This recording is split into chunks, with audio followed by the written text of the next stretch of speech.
In 1998, Rare was the king of cute platformers, but after getting roasted for developing just another kiddie game, they did something that would never be allowed today. They took their adorable mascot and gave him a hangover, a chainsaw, and a subscription to Beavers Monthly. She's gross. Staples of the late 90s and early 2000s Nintendo, who at the time owned a majority stake in Rare, up until then consisted of scenes of Mario sanding off his butt cheeks barreling down slides, or a cute animal duo soaring across the land collecting every colourful collectible in sight. That was of course until E3 1998, where at the time Nintendo darlings Rare received some criticism for their upcoming game 12 Tales, that it was all a little too similar to their previous releases in its kid-friendly tone. So following this, they went back to the lab to pull off without a doubt the most insane pivot in gaming history. Move it out.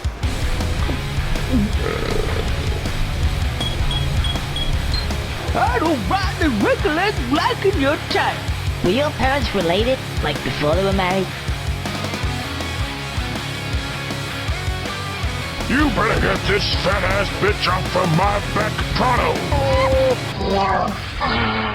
Hilariously, instead of injecting a couple more adult themes, Rareware instead burned the 12 Tales script entirely and replaced it with a cute platformer filled to the brim with explicit language, genuinely shocking scenes I'm amazed they were able to get away with, a sunflower with massive norks, and a story that just gets more and more unbelievable the longer it plays out, and with an ending that incredibly amongst all the bonkers antics is possibly the most shocking element of them all.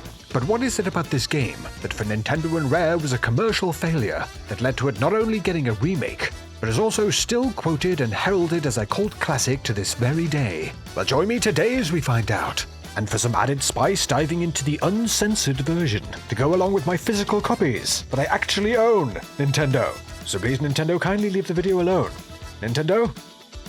No. With this uncensored version being something I'll do my best with while navigating YouTube's policies, but with of course the totally uncensored version available over on Patreon. So with that, let's begin. Diving into Conker's Bad Fur Day. Conker's opens with a scene that, despite looking like a recent shot of the current British government, is in fact Conker himself, recapping the adventure he has just come to the conclusion of, in a nod to A Clockwork Orange, informing us he is now the king of the land, surrounded by the individuals he encountered on his adventure, to lead him to this rather odd conclusion. Flashing back in time to see how all this came to pass, we are then greeted with the scene of Conker's girlfriend Berry's arse. It's here we overhear Conker leaving a message on her answering machine. Remember those? As Conker blags his way into getting to stay at the pub a little longer, in his odd American-British hybrid accent. Anyway, I'll see ya. Love you. Mwah, mwah. I think she won it. Conker, put the phone down. Oh, right. Whose round is it? Yours. What, again? Okay. Can someone lend me a $5? Ah, a $5 for a round. Nowadays for that you would be lucky to get the coaster. With the rest of the night going about as expected, with Conker getting absolutely shit-faced and stumbling out of the pub, only to chunder all over some monk-looking fellow just outside, before wandering off. A walk home that in his totally steamed state turns out to be quite the challenge, as while doing so we get a first look at this game's antagonist, a huge panther king, furious of his inability to simply put down a glass of milk without it falling to the floor, making him so enraged that he does an oddly accurate impression of that Jack Nicholson meme. Returning to Conker, he is just waking up after last night's festivities, feeling a little worse for wear.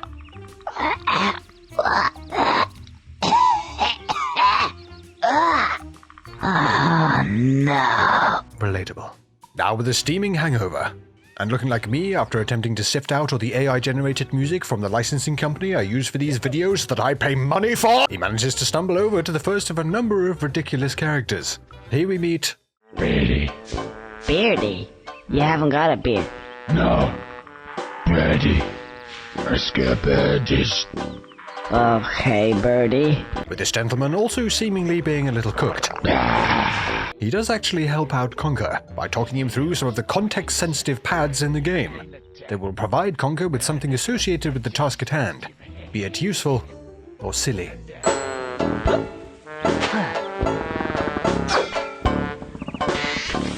Really nice eating. With this in mind, Conker then stumbles over to another nearby pad to summon some Alka-Seltzer, which works wonders in relieving his hangover. Context sensitive. Clever. I feel loads better. Right, let's get out of here. Now feeling much better, Conker then turns his attention to removing the gargoyle, who has decided to relocate after previously spending so much time atop Gothic architecture. Isn't it a little bit early in the day to start talking about Gothic architecture?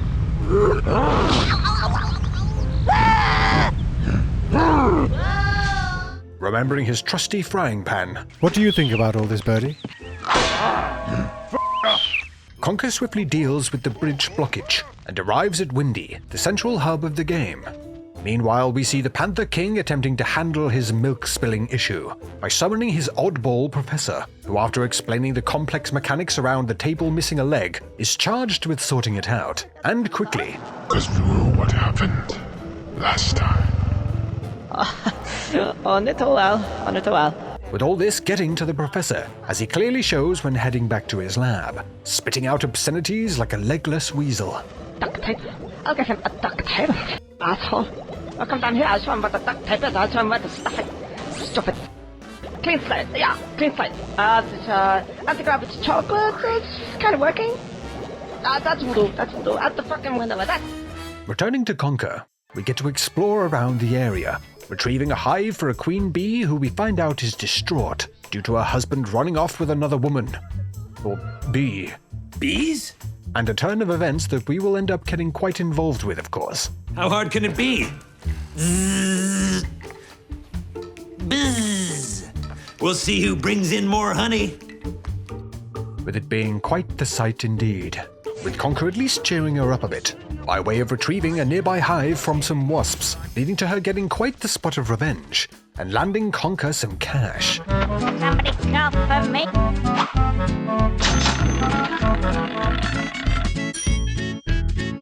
Want some of the dope?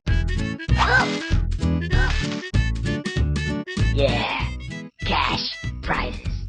Exploring further, Conker comes across another batch of oddball characters, including some incredibly irritating worms, Oh my god, I forgot about these bastards.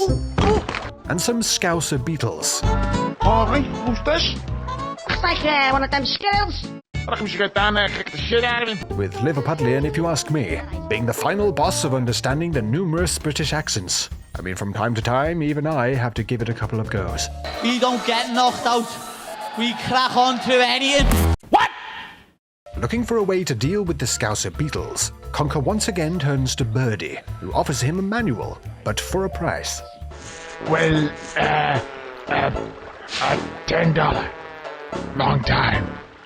You'll have manual long time.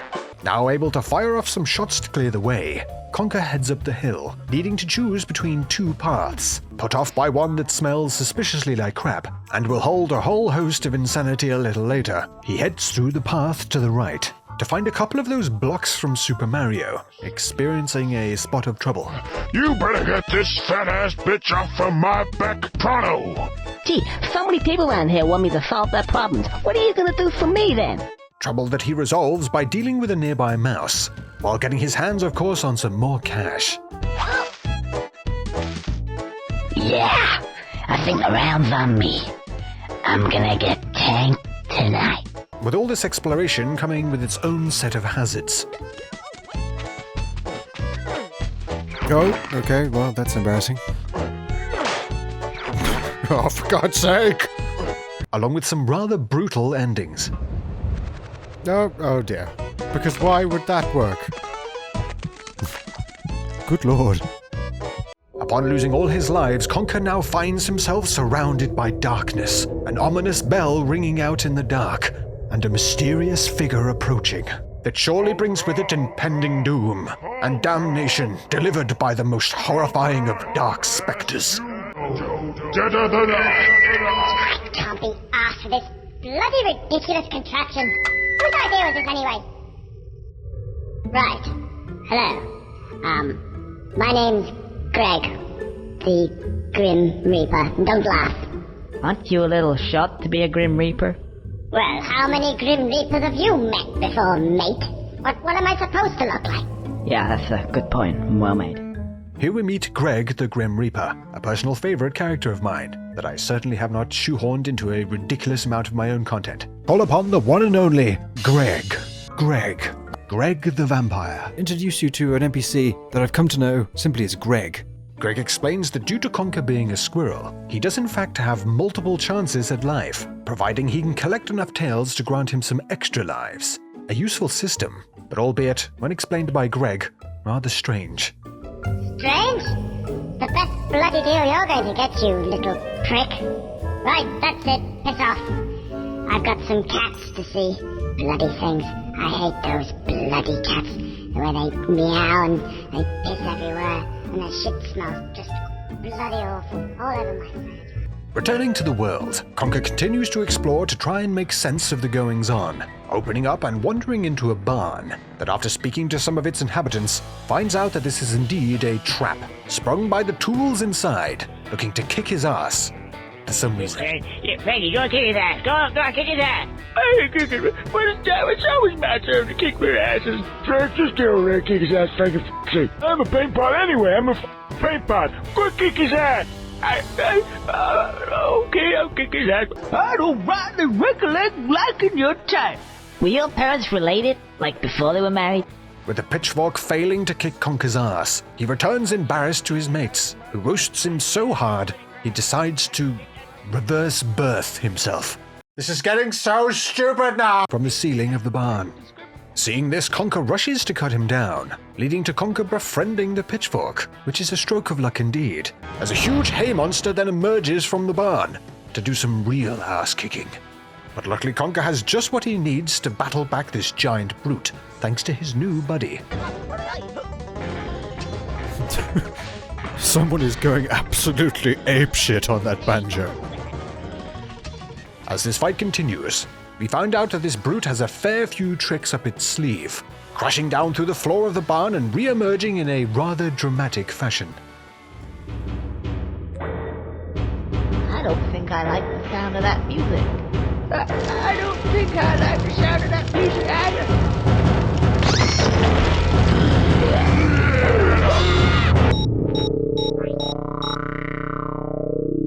Susie 9mm. I'm right here, sweetie pie. Just tell me where to shoot.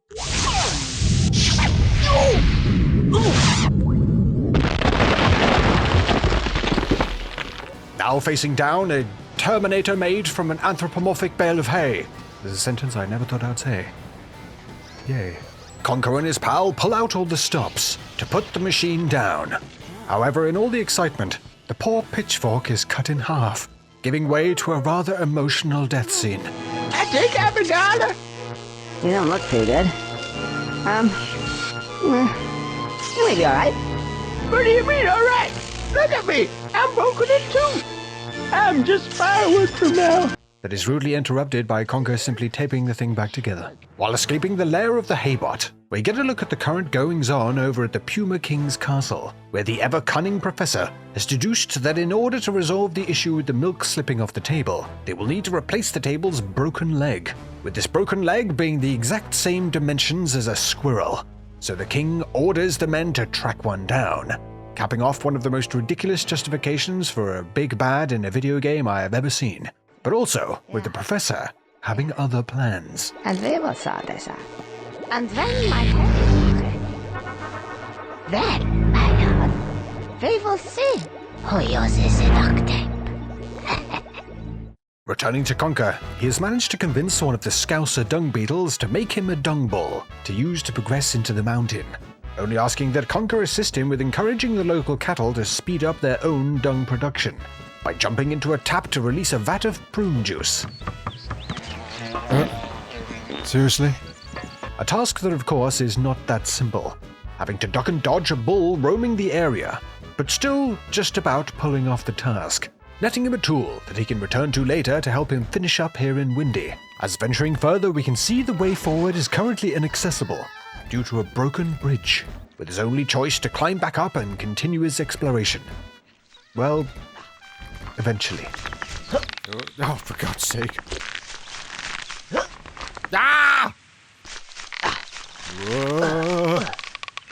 Oh, for crying out loud! Taking a look for his next task, Conker notices a locked door, rather ominously tucked away amongst the hills, that unknown to him, houses the most truly disturbing scenes ever seen in a platformer down the line. And on the subject of disturbing scenes, Conker then comes across the husband of the distraught Queen Bee, sat looking completely fried, lamenting about his inability to pollinate a nearby flower that apparently has huge stigmas, and tasks Conker with encouraging the flower to open up a bit, a task he plans to achieve with the use of the land's tickly bees dotted around the place. Bees that it turns out are quite the elusive bastards indeed, giving way to a whole lot of wandering around in search of them. No, Jesus Christ! Seemingly finding every other ridiculous creature in the process. Oh, of course, the bloody worms. They're still there. The little bastards. And spending a rather embarrassing amount of time tracking down the last group in particular, looking high and low, even wondering if they're there at all. Becoming rather irritated and resorting to jumping around in frustration, wondering where the hell the stupid tickly bees could be. Oh my god, what if I'm doing this forever? I can't remember. Smooth. I literally just have no... You gotta be fucking kidding me. Finally finding the last pack of bees, Conker brings them back to the flower to get her to reveal her beauty, leading to the spangled-looking bee getting stuck right in a scene with audio that I'm pretty sure would lead to an immediate age restriction on this video, so I have no choice but to replace it, for the YouTube version at least. Oh, hello. Look at my budding bosoms. Good lord, look at those inoculation devices. Why look when you can feel? Blimey, what the f*** am I doing? The final favor Conker finds in Windy is helping out a number of catfish with a cat-dog issue that they have, with the promise of a share of the cat's money they have hidden in their vault, if he manages to pull it off.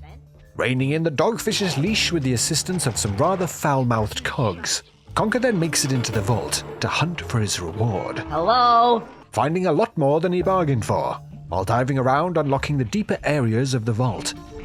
Good lord. I mean, people talk about that bit of music in Sonic causing anxiety with breath in water. That is another level entirely. Eventually finding himself in the presence of the huge boiler of the facility, looked after by a couple of rather rambunctious fire imps. Gentlemen, do calm down. We have business at hand. Hey, he sounds really pompy, like an English person. Well, I never. Battling with the imps in the boiler, Conker comes out on top by smashing up the balls of the machine, destroying it entirely.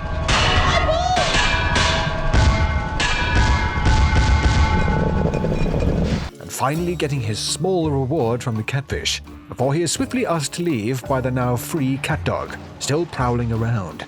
With all his tasks here handled, and apparently not enough cash to convince some oddball in a barrel, promising a surprise.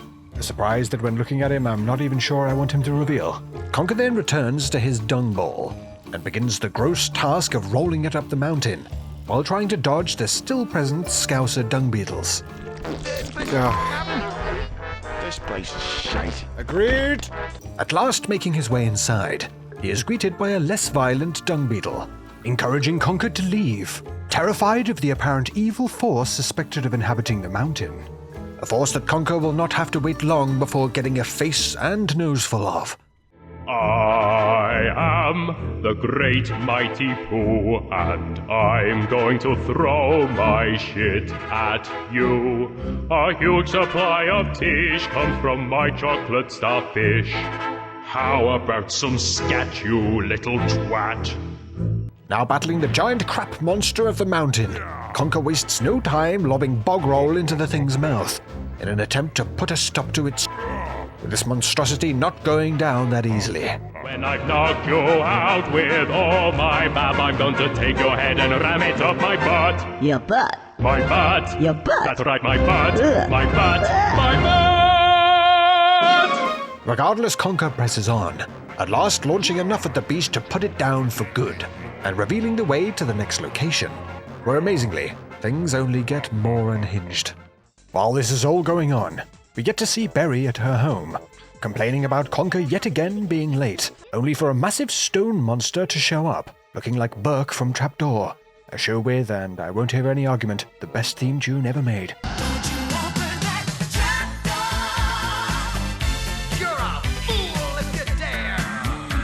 With the stone monster knocking out and capturing Berry. What for? We can only imagine. On his way to the next zone, Conker runs into the inevitable. One of the Puma King's men attempting to put him in binds and take him to the king. Conker, thinking on his feet, gets around this by somehow convincing this idiot weasel that he is in fact an elephant, and wanders off to continue his adventure. Arriving now in the lava-laced land of tribes and dinosaurs, Conker wanders around to get his bearings, finding a nightclub, because of course he does, that he is unfortunately not allowed in due to his current outfit, so wanders off in search of a way of getting inside, literally hatching a plan in the form of a dino baby, who clearly takes a liking to Conker. Hi there. Mummy! Yeah, that's right, I'm your mummy. Come on, follow me. Securing himself another companion, with this one being rather useful at clearing the way, chowing down on the more violent cavemen,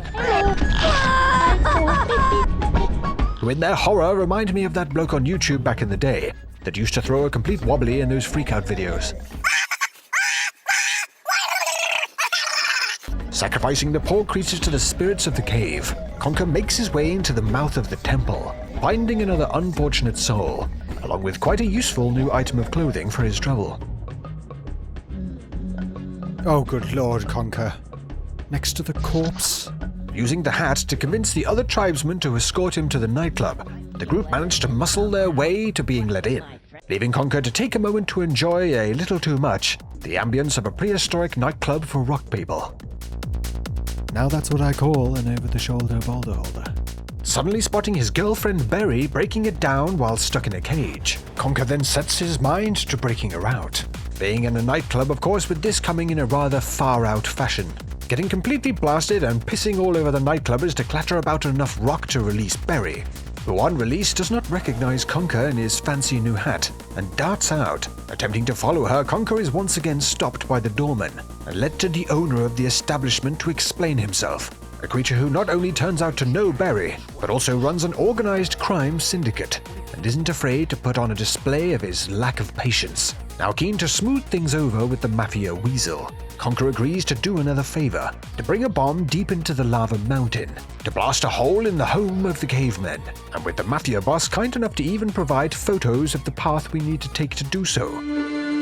Out of here. Now holding a bomb that is about to blow, Conker rushes over to the bomb site and detonates it, causing the lava to flow and giving him a path further into the zone. Making it out of the mountain, the caveman sneaks up and smashes Conker over the head, stealing his cash and leading to a hoverboard race to get it back. Because of course it does. A race that does not exactly start well. Oh, bollocks. Oh, bollocks. Oh, God! Ah!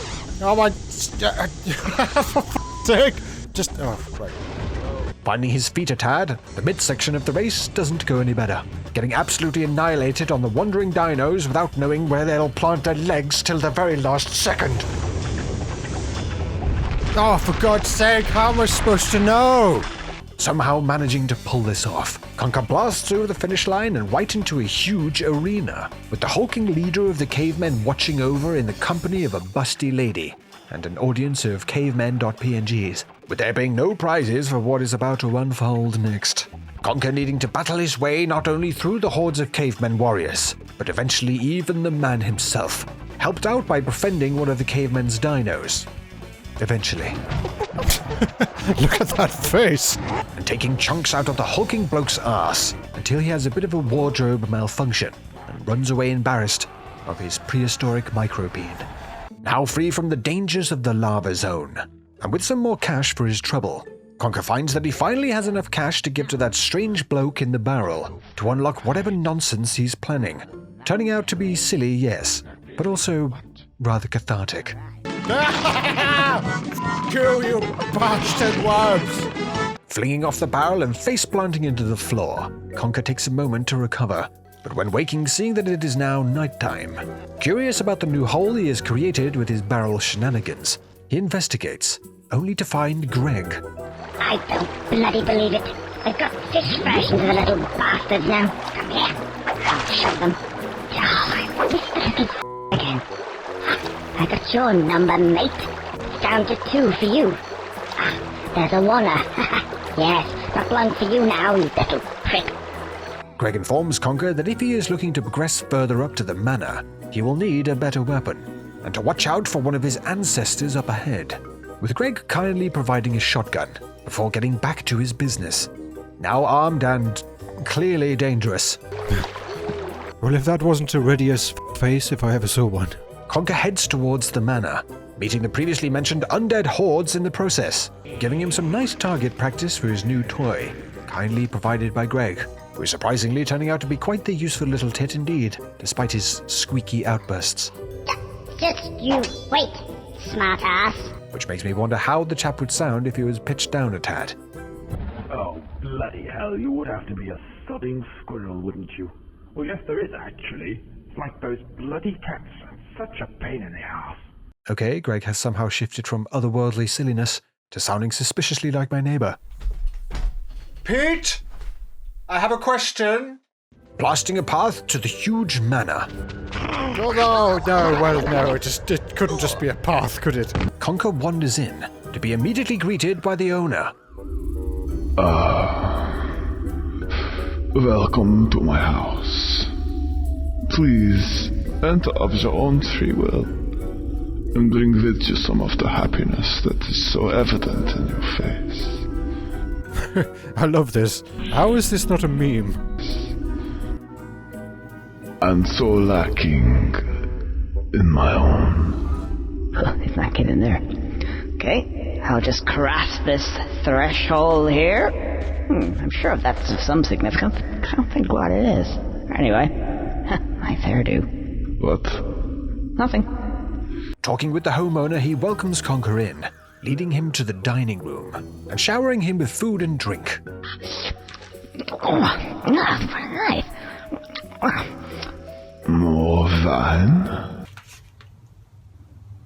you okay? What's up? Hey, you want to buy an omelet for $5? No, I think we had quite enough of that.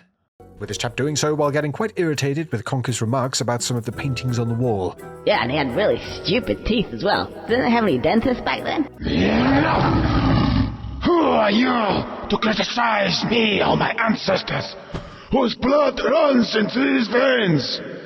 Hearing a noise, this scary fellow reveals that he will need to abandon his plan to plump up Conker and suck out all his blood until death. Can we just go back a bit there? The drinking my blood bit? What's all that about? I said, Come here. Choosing instead to bite him, turning him to his vampiric nature to help him fight off the villagers, with this being a task Conker is especially suited to, as the chap finds out after biting him that Conker is one of his great-grandchildren. Conker setting off now squirrel/vampire bat. He swipes up the villagers and drops them into the grinder to extract their blood. Well, it's quite fitting, really. This game literally descending into batshit. It's while doing so that Conker's vampiric ancestor gets a little bit carried away, drinking so much blood that he falls from his perch right into his own meat grinder. Luckily for Conker, lifting the curse and returning him to normal, leaving him only to grab the keys around the manor and make his escape, of course in a rather dramatic fashion. Bastard! Bastard! Oh my god, it's getting out of control. Okay. Now safe from the clutches of the manor, Conker heads back to Windy once more to find yet another development, seeing a recruitment video for the war that apparently has just broken out, filling Conker with the drive to get stuck in and defend his land. To war, Conker! Oh no, Conker. Maybe war isn't such a good idea. Dusting himself off, we find that the large door that has remained tightly locked up until this point is now open. Wandering through, he ends up right in the thick of the war, with him being swiftly recruited and geared up for one of a couple of horrifically faithful recreations of one of the most iconic and, in this case, disturbing scenes in cinema history.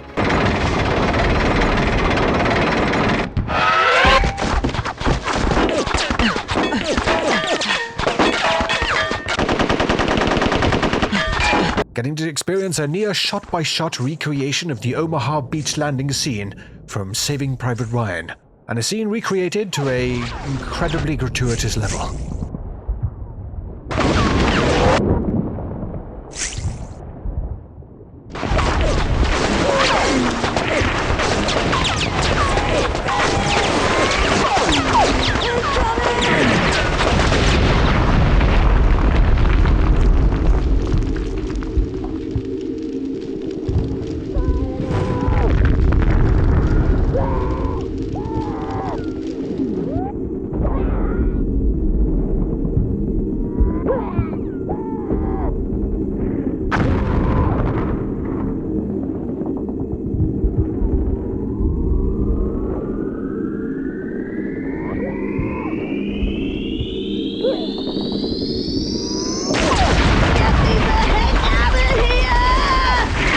Conker, after pulling himself together, works his way up the beach and makes it to the shore to report in with another soldier, who reveals that the enemy they face is actually made up of the evil Teddies, unleashed by the Professor.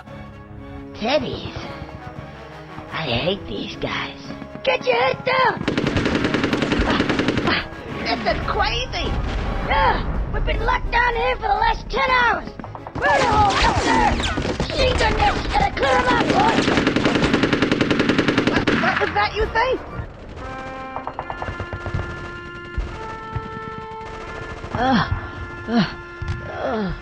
With his ally now gunned down, Conker looks to tool up for the occasion, hitting another context-sensitive button. Move it out. Now with the score to settle, he makes his way through the halls of the beach bunkers, dodging lasers and, I'm sure, the initial inspiration for those little bastards in Souls games that jump out from you from around corners. Oh, hello. Delving deeper into the fortifications, Conker comes across a lab with some disturbing-looking Teddy scientists that apparently haven't noticed Conker and aren't quite in character yet. What if you were to give this game to, say, 20 intelligent people? I mean, what would that do? Let's face it, what would it do? Really? That's interesting. What the fuck? It's that bloody squirrel. Quick, into character!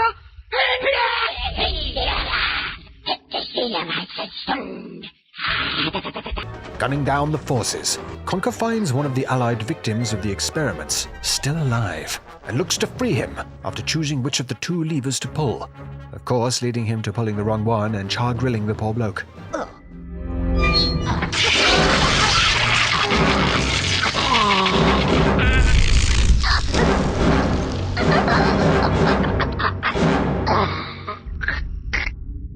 Oh, hang on a second. I think it's this one, actually. Okay. Well, what do you know? I'm not quite dead. Thanks for that. Feel a bit strange, though. How do I look? You look great. I gotta go. See ya. Putting this blunder aside, Conker then meets up with a chap named Rodent, who, along with finding a highly useful tank, he uses to carve a path through the Teddy forces, all the way up to a rather alarming sight indeed, a child trapped. Ah, the little girl. Oh, it's dangerous around here, little girl. I don't think you want to be here. Hi. Have you come to rescue me? I'll rescue you. Oh, goody, goody. Yeah, her parents are bound to have some cash. Needing to rescue the poor girl, Conker sets to work destroying the subs, still stalking the nearby waters, only to reveal the true horror of the situation.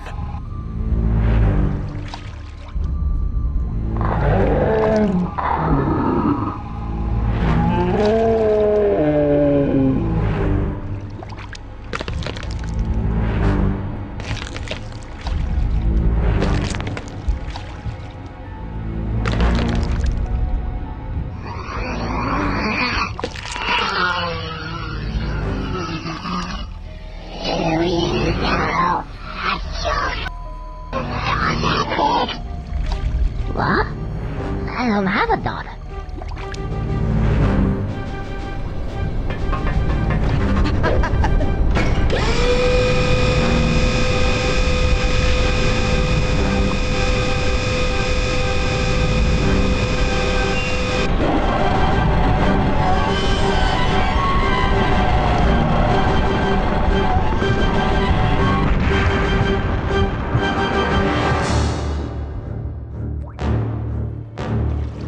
Now with a fight with a deformed machine disturbing little girl hybrid monster, Conker unleashes hell.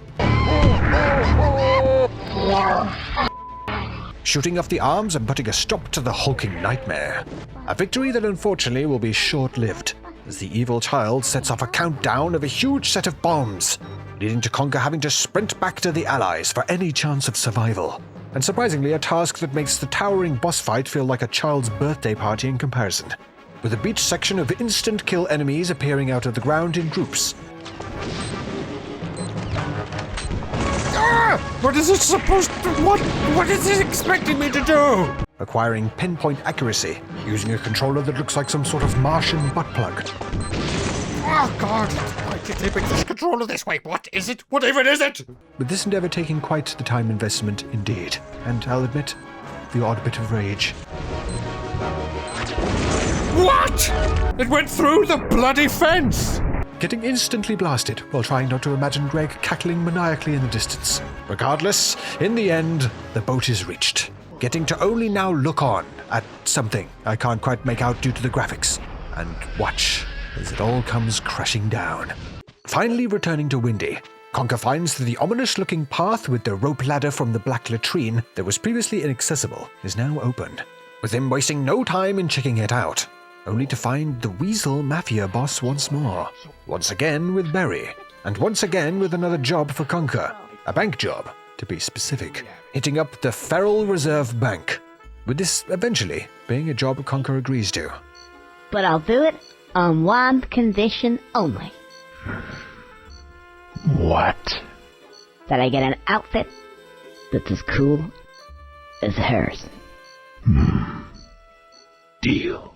Beginning the job, the keen-eyed amongst you may be ready for what is about to transpire next, with Conker and Barry wandering into the bank, and yet another almost shot-for-shot recreation of a classic movie moment. Please place any metallic objects in the tray.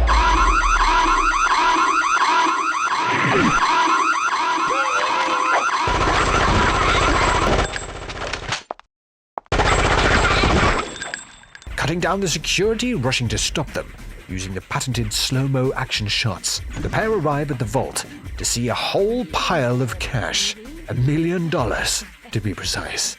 But once again, the elation of victory is sharply stripped away when the Panther King reveals himself. I don't recognize this guy. Unless he's the fabled Panther King. But he was just in stories like my mom used to tell me to get me to sleep. Looks like he was real after all. The Fairy Panther King. Who are you calling a fairy? No, as in like furry, as in ephemeral, like a fable, like a legend, like sort of doesn't matter. Along with the Weasel being in on the plan to set up Conker and hand him over to the Panther King. Now staring down eternity as a table, Barry steps forward to put a stop to this. Step aside, Conker. I know how to deal with men like this. Such loyalty. Misplaced. Get rid of her. Easiest thing in the world. Sorry, Dollface.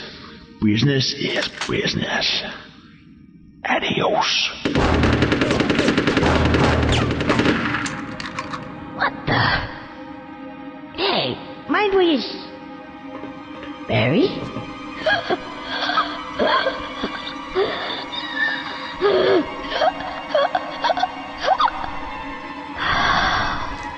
Hey, Barry. Oh no. Following the tragic death of Barry, the question remains of what will happen to Conker, as the professor shows up to enjoy the festivities, as well as add a little bit of his own plans into the mix. I think so, coming. It's me. What's going on here? What's going on?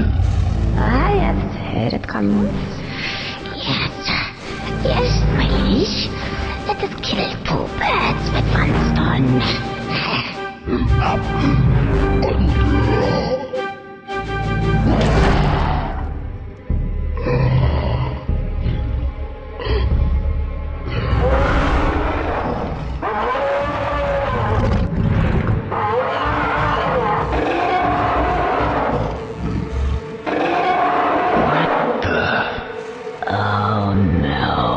Unable to avoid the chance at one last movie reference, Conker has no choice but to battle back, I'm guessing, considering this game and the legal issues, something that's called a penomorph, opening up the hatch and attempting to fling the thing out the room, which is now somehow in space. A task made all the worse by the robot voice of the facility taking the piss out of Conker the entire time.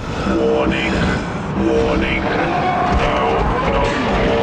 It's the large exit thing that you want to be aiming for, idiot. With this not working, Conker resorts to the tried and true method, but even this is not enough, as the alien is just too much, and Conker prepares himself for the end at the hand of this unstoppable monster.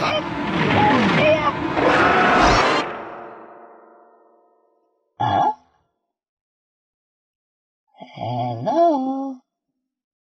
What's going on? Is this a joke? The game's locked up. I don't believe it. What is this? Is this the testing department's day off or something? No, that was definitely earlier. What? Ah! With the world now frozen due to an issue with the game, Conker, of course, takes advantage of this, blackmailing a software developer he manages to get the attention of, to spawn in a bunch of weapons to deal with the alien. And after selecting something suitable, he gets into position.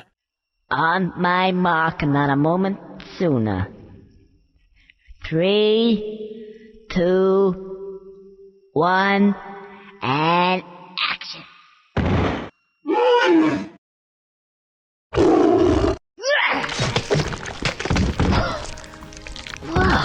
Whoa! Oh no! That's a bit volatile. Well, we'll clean that up later. Well, I suppose that's it. Anything else? Who are these guys? Oh, hello. You again. Oh, if it isn't Conker. How you doing, Mr. Screw? You have defeated the evil Panther-type king. Yes. We didn't like him either. In fact, there seems to be an empty throne. Bringing us to the scene from the game's opening, and one that surprisingly delivers quite a dark and depressing conclusion. And yep, I may be king. I have all the money in the world, and all the land, and all that stuff. But you know, I don't really think I want it. I just want to go home with Barry and, I don't know, have a bottle of beer.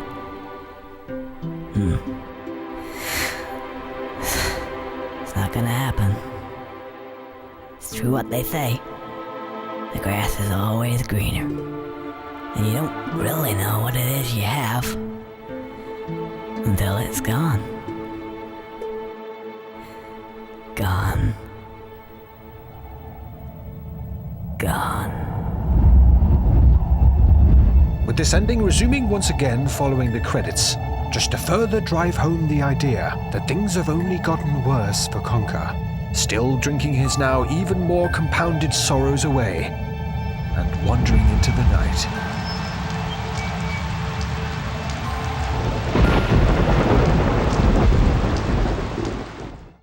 And that was Conker's Bad Fur Day, an absolutely insane game, with one of the most surprising whiplash endings I could have ever imagined. Easily quotable and not surprising at all that it continues to be remembered all these years later. Quite frankly, a hilarious gamble by both Rare and Nintendo, but one I'm certainly glad they took, as ended up crafting one of the most memorable titles of the era, even if it wasn't the smash hit they were hoping for.